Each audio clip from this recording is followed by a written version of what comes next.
activity and attitudes toward the interviewer or examiner are always just inferred. In other words, you just observe the client and then you make some inferences about those 3 categories. The remaining 6 categories are usually assessed in a little bit more of a direct way. And these other 6 categories include affect and mood together, speech and thought together, perceptual disturbances, orientation and consciousness, memory and intelligence, as well as reliability, judgment, and insight. As I look at that list, it seems to me that the client's speech is something more inferred or observed. I think you're right. It's usually inferred or observed more indirectly also. Although in the upcoming interview, I accidentally forgot to ask one of the speech assessment items, which is to ask Carl to repeat after me, no ifs, ands, or buts. So, well, no ifs, ands, or buts. Let's watch a little section of Carl. Carl is a 19-year-old young man who is a student at Trapper Creek Job Corps. He has a lot of adjustment struggles and eccentricities, and you'll notice that he also has some tick-like mannerisms.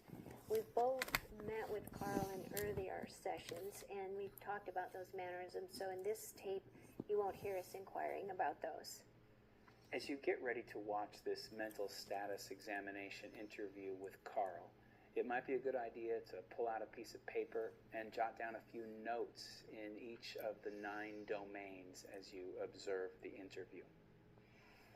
Well, Carl, thank you for coming in, and what I would like to do with you today is just a very standard interview that is sort of a way for me to get to know how your brain is working. And so what I'm going to do is I'm going to ask you some questions, but first I just want to start off by sort of asking some very easy questions, and then some of the questions will get harder as we go. And so, does that sound okay to you? Yeah, that sounds okay. First one is, state your full name. I've actually had quite a few different names growing up. You want my current name? Whatever you would like. Carl Dunn. Okay. You said you've had quite a few different names growing up. Yes, actually my mother changed her name. I don't know whether or not she legally changed them or anything, but she always changed our last name depending on what guy or girl she was dating at the time. And I was CJ once. I tried to be Todd second time, but the name just kind of sounded ridiculous. I've got Warren Jr., Raccoon, because the rings were in my eyes. What's your favorite name for yourself? Just Carl Dunn. Carl Dunn, okay. Yeah. I don't really have a favorite name for myself. I just pick whichever one sticks better. Okay. Well, I'll just stick with Carl if that's okay. Okay. And what is today's date, Carl? 3/29/12, I believe. Okay. All right. What day of the week is it? No, it's 3/20. Never mind, I don't remember what day it is. Okay, what? What day of the week is it? Okay, it's Thursday. Thursday, okay. And can you tell me what season of the year it is? It seems to be spring, going from winter into spring, but judging by the weather, it's still kind of wintry. Mm-hmm. There's a lot of snow. So we're going from spring, or from winter into spring. Yeah. And, yeah. Which one do you think we're in? Here, spring, but like a job for winter. Okay. And what is the name of the town or city where you are living now? Darby. Darby, okay.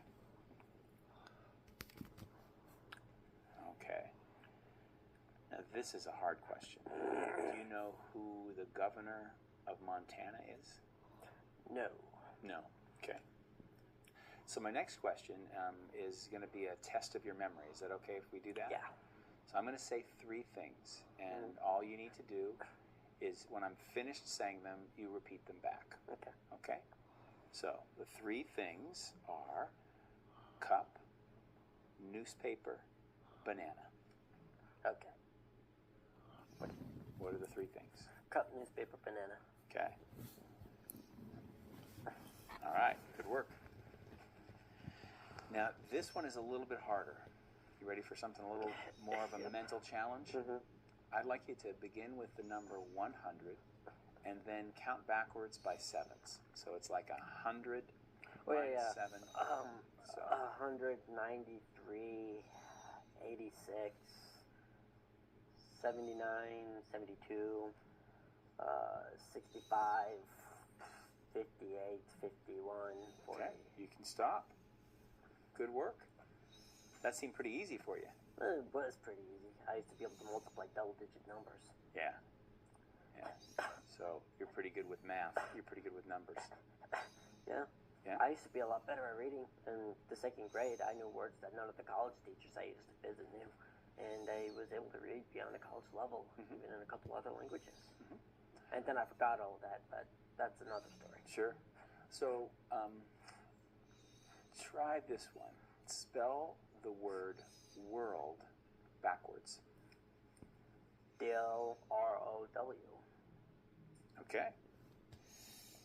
Now, who is currently the President of the United States? I believe it's still Obama. Okay. Do you know who was president before Obama? Bush, I believe. Okay. Do you know who was president before Bush? No, I don't remember who it was before Bush. I mean, I know who it is, I just don't remember the name. Okay. Can you describe the person? Christian white guy? Okay.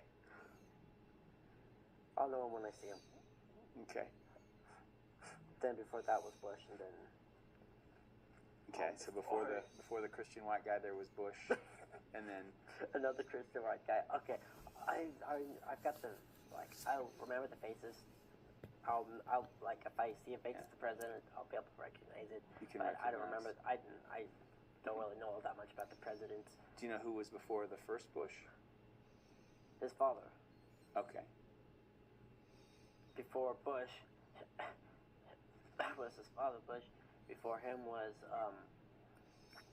the other Christian white guy. Okay. Why is it that all the presidents up until Obama were Christian white males? I don't know. I don't know. Why do you think?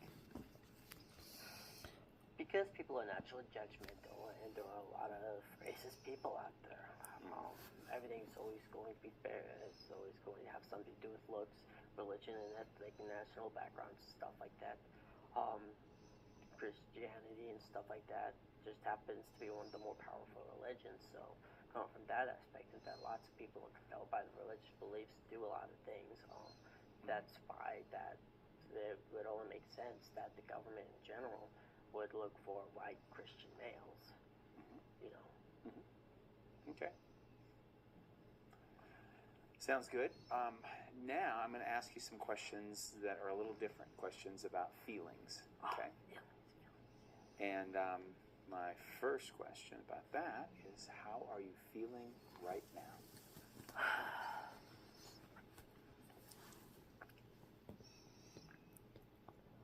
Calm. Okay. That's about it. Okay. So you're feeling calm. Now, if you were to rate your mood, 0 is the worst possible mood. It's like you're so down and depressed that you're just going to kill yourself. It's over. And 10 is the happiest you could possibly feel. Okay, you're so happy, maybe, I don't know what you do when you're really happy, but maybe you're dancing and singing and you're just super happy. On that scale of 0 to 10, how would you rate your mood right now? Right down the middle. You're about a 5, you think? Down the middle?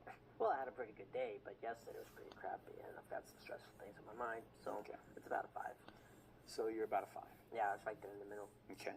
Now, if you were to say the worst mood you've had for the last 3 months. You know, Rita, many professionals, I think, are a little reluctant to do something as structured and evaluative as a mental status examination for fear that it might adversely affect the rapport or the therapeutic relationship. one thing that I've found, and maybe it's just because I'm a little bit weird, is that I actually find that using that kind of structure and the assessment parts of the mental status examination can be framed in a way that engages the client and I think at least doesn't adversely affect the relationship. And I think I try to frame questions as they might be difficult, and I try to respond empathically when clients have trouble or struggle with the questions. Right. I think you do put people at ease. I like how you kind of ask permission. You tell them it's going to be a hard question. But even with all of that reassurance, you can feel the anxiety that comes up in Carl when he can't get something right, and then he says he was able to multiply double-digit numbers in second grade, you know. But really, there is always that urge to ask about the past, to explore, and mental status exams are about the functioning of the client in the present. And so even Carl's defensiveness that we saw, and maybe his exaggeration and his use of humor, that's all data that the mental status examiner or the clinical interviewer can use to make statements within those 9 different domains. Right. In particular, I think at the very least we know Carl is a creative young man. Yes, we do. And one thing that has always been a little confusing for me in mental status exams is affect and mood. So the strategies for assessing those are important. Remember that affect is something that you infer, that you observe, and mood is something that you actually ask about, and you ask about the mood now with some rating form, and then you can also ask about mood the past 3 months, the highest, the lowest, do an average with that. Mm-hmm. And you get a chance to compare where the client is now with previous highs and lows. In this next section, Yeah, let's watch another. okay, in this next section I start off by doing an assessment of Carl's intermediate memory. And one thing I think that we'll discover is he has an excellent intermediate memory. He also shows that he has a pretty darn good sense of humor. Now I've got kind of a tricky question for you. You ready? Does this question do backflips? This is not very tricky, is it? All right, I guess not. Okay. Remember a few minutes ago I asked you to remember 3 things. Yeah, that I said. yeah. Can you remember what those 3 things are? Cup, banana, and newspaper. Okay. You got them. Well, it was cup, newspaper, banana in that order, but still. You got all 3 anyway. You even remember the order they came in. Of course. I'm smarter than your average job corps case, which is about average. Okay. All right, now I have some questions. Those were questions about your feelings and emotions. And now I have some questions that are more about your thinking, okay? And then we might come back to feeling a little bit too. But tell me if, let's see, do you ever get any thoughts stuck in your head? They just kind of go over and over and over. I've got millions of those. Which one do you want? What would be a typical one that gets stuck in your head? Well, sometimes whenever something happens, I picture another thing happening as a result of it. That gets stuck in my head. Songs get stuck in my head. Voices get stuck in my head. Yeah. They don't really belong anywhere. They just kind of sit there and they used to tell me to do things. Now I get into arguments with them on occasion. It's Okay, so you have Yeah. some songs that get stuck in your Yeah. head, and then some voices that get stuck in your head. well, yeah, I like to make up the voices because it helps drown out the music. I mean, the voice thing is intentional. 'Cause Okay. It helps get the songs and the thoughts and memories out of my head. Okay. So that's kind of like a self-help right there. So one of the ways you get the something that's stuck in your head out of your head is maybe you sort of create these voices in your head, and they Yeah, kind of. kind of like an invisible imaginary friend. Okay. Okay. Do you have a consistent invisible imaginary friend? No, not really, because they're not technically imaginary friends. They're just little bodily voices that I made up in my head. Uh-huh. They're like little thoughts that I created. Like, I find a way to create a thought that overpowers all the other noises and stuff that I hear in my head. Yeah. I kind of just those out. So these other voices that it's pretty much I'm using my imagination. Sure. Well, do you have anything, this is just a different kind of question, do you have any beliefs that other people think are strange or odd? Unusual beliefs. Quite a few, actually. Well, give me an example. What would be an unusual belief? Well, I really don't care if anybody's into bestiality. Okay. I mean, for starters, there are guys out there that are are raping little kids. People are out there get violated 24/7. There are necrophiliacs. There are all this other stuff. I mean, lust is like the most powerful out of the seven sins. Out there. And animals, for instance, for that example, they're pretty much born to me. I mean, I really don't care. The only reason why it's considered a bad thing is because people just didn't understand it back then. Okay. Which is nothing really to understand. The only risk is that they find a new kind of STD, but,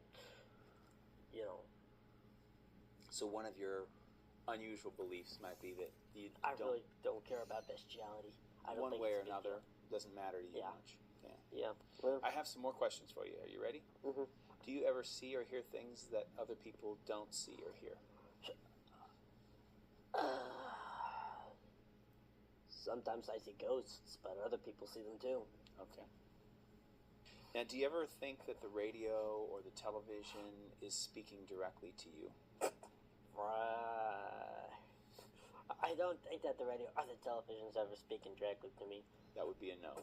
No. Definitely not. Okay. I mean, unless the TV turned on, the guy said, and I just happened to be sitting in my room by myself in my house. Let's say I have a house in my house and watch TV, and the TV magically comes on,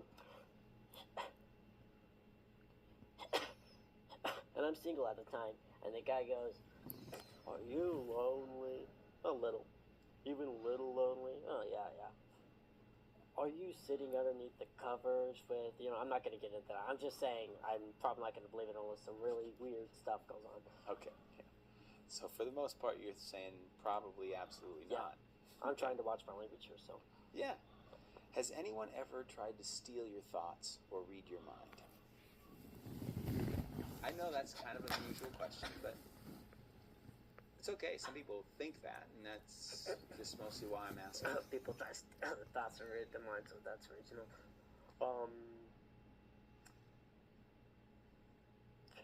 Well, how do I answer this one? Yes or no? I never thought that anybody was trying to steal or read my mind. But I used to have friends and family and stuff that were Wiccan. I've met quite a few people. Speaking of knowledge, I've got a few more questions for you. Yes, And these are yes. a little more knowledge-based. So, in what way is a pencil and a computer alike? You write with them. You can transfer knowledge from paper.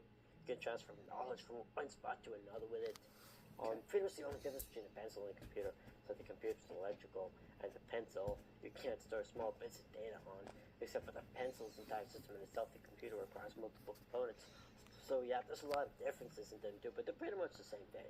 There are a They've lot got of the same differences, but they purposes. can use some of the same purpose. Yes, the Yeah. same purpose. They even have the same functions. Yeah. No differences. One's one-handed, the other's two-handed. There's a lot of differences. What if, in the future sometime, It's pretty much the approach to doing the exact same thing. Okay. What if, in the future sometime, you found a gun hidden in the bushes near your home? What would you do?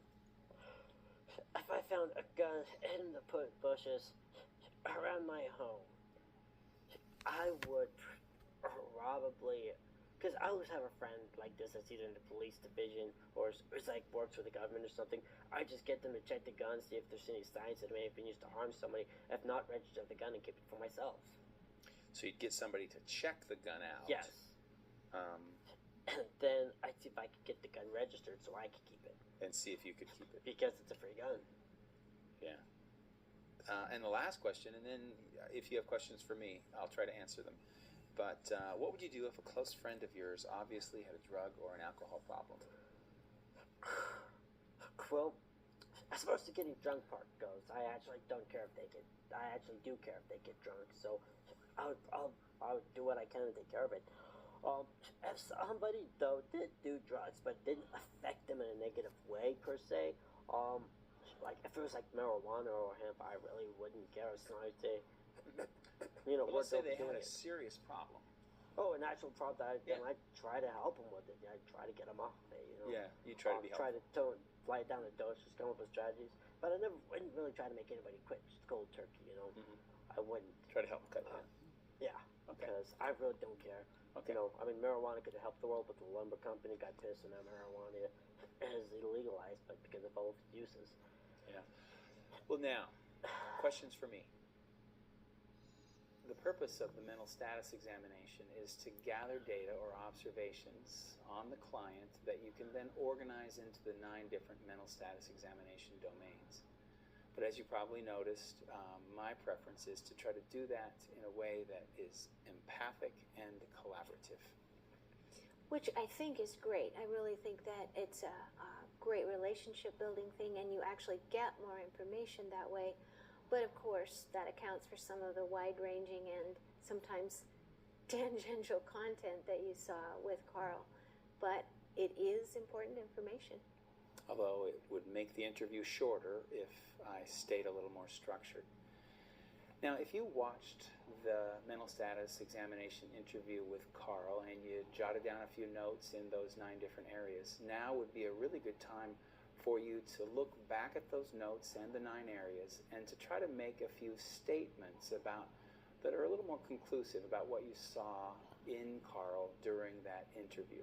And even better, it would be a really good idea to compare those notes and those conclusions with your classmates so that you can get a little bit more objective in how you are evaluating the mental status examination data.